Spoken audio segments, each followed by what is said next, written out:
All right, welcome back to You Special. We are the Pearl Academy of Fashion with the fashion designing students, and we are discussing the fashion industry. Now, in the last segment, a couple of interesting points were raised, a bit of a different points, though we'll get to them one by one. The first thing, of course, I would like to talk about is if we ape the West in the way we run the fashion industry here in the country.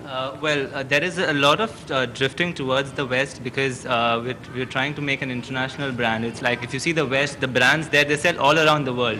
Now, Indian fashion, there are designers who make Indian fashion, but then they're only for people in and around India. But if you have to go international, if you have to go global and make more money, then you have to drift towards the West. But we should also consider this point that all Western designers, all big fashion designers from the West take India as their inspiration.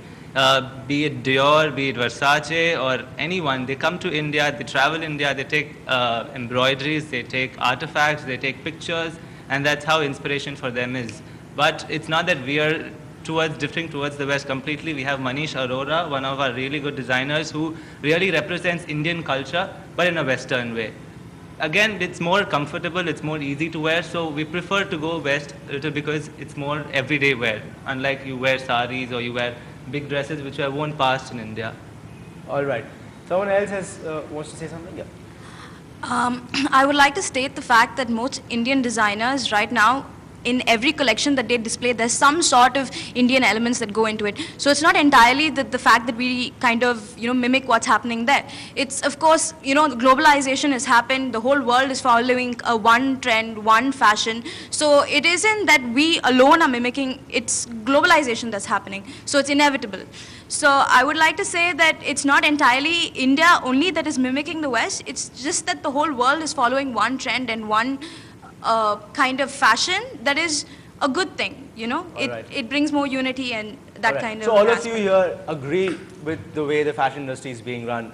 You don't think we're aping the West too much. We have to do certain things to be a part of the global arena, and we're doing that. That's it.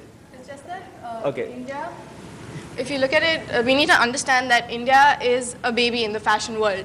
We're not like New York, and where they've been there, done that, they've gone through years of fashion and decades of everything. So we're still getting there, and there's still a lot of areas that we have to touch and master, and then get to get there.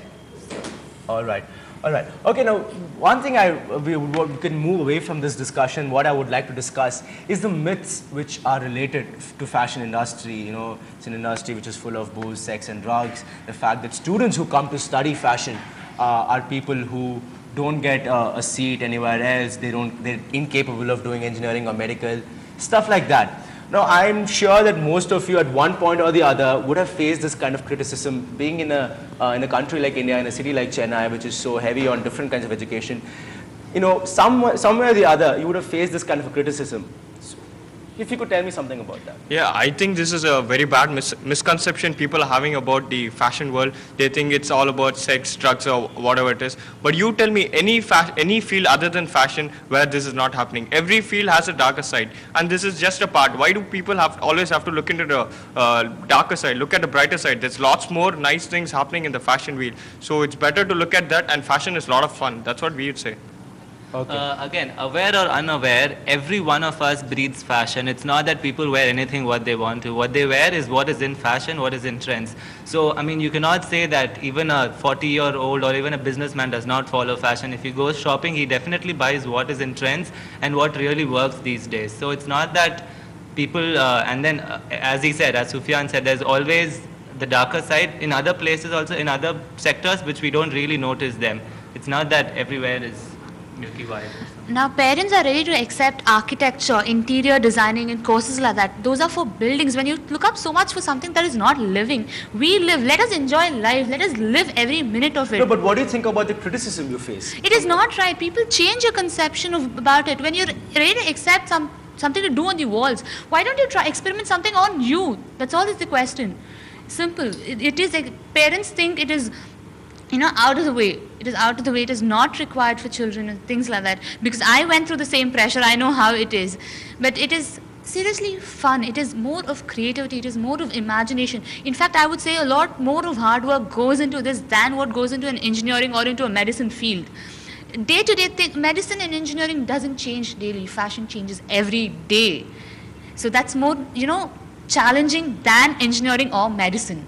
Okay, we won't, I don't know if we can completely agree with what you're saying as to medicine and engineering don't change every day, but yeah, we got the point. Yeah, you want to say but what I would like to add on is today's youth, they're very clear about what they want to do. It's not like the parents are not clear. They want to do what they want to do. But the thing is, what I really want to say is, there are pros and cons in every industry. And before getting into it, youth, they know what to do, what not to do, So I would just like to tell the parents to just agree and let them know about their children, what they want to do. In fact, pressurizing them to go into some other thing which they don't want to do it at all. Okay. Yeah, and there's also a misconception where people think, around me basically, that designers are tailors. They're just not that. There's so much beyond just tailoring. There's just the, maybe another 25% of it, but there's so much more. There's more of business, there's more of effort put into it. We go through a lot of effort and hard work, and then we get this name saying tailors, which is really not right. It's another misconception. Yeah. Like getting into a conclusion with that particular topic, and as everyone said, that it's like the pros and cons, ups and downs, everything, and the entire drugs, sex, and alcohol, whatever issue. Everything is part of the game, and if you're entering this industry, you should know what you have to play with and how you have to be careful with it and how you go about it from there. So you can't use that as a complaint, you can't use that as a reason for falling, you can't use that as anything. It's just all part of the game. All right, so how many of you here, how many of you want to refute the fact that sex, booze and drugs are a part of the industry? Have you just learned to accept it, that yes, it is a part and we have to deal with it ourselves? Or is there someone who says, no, it's not like that at all, there are, it's just a completely wrong perception that it's like that? Anyone here who's saying that? You cannot say it's wrong, it's not there. It is there, but I feel it's a person's choice. See, you want to do it, you will. You don't want to, you won't. You have self-control, right? So use that. Okay. When areas you're needed to use it, use it. When you're supposed to go the wrong way, then come back here. Okay, You know what perhaps you're we can say people in the fashion industry have more self-control than people in other industries. Okay, you had to say something. I'm also talking about the exposure level. I don't think anyone in India has any sort of right conception about fashion. It's about, yeah, like everyone said, glit and glamour. It's not only that. When you construct a garment, there's so many things that go into it. There's so many measurements, there's so many calculations, there's so many things that you need to go into. There's actually physics, there's actually chemistry. All right. You need to really put some sort of thinking and engineering into constructing a good suit or constructing a good pair of pants that is really going to work out well for you, according to your fit, according to your body type. Nobody actually thinks about all these factors. It's just something that's brushed under the rug. It isn't that easy to even tailor. Even your tailor is a master for a reason, Okay, I'm running out of time in this segment. We'll be back in a short break. We have much more to discuss. Don't go anywhere. You're watching You Special on NETV Hindu.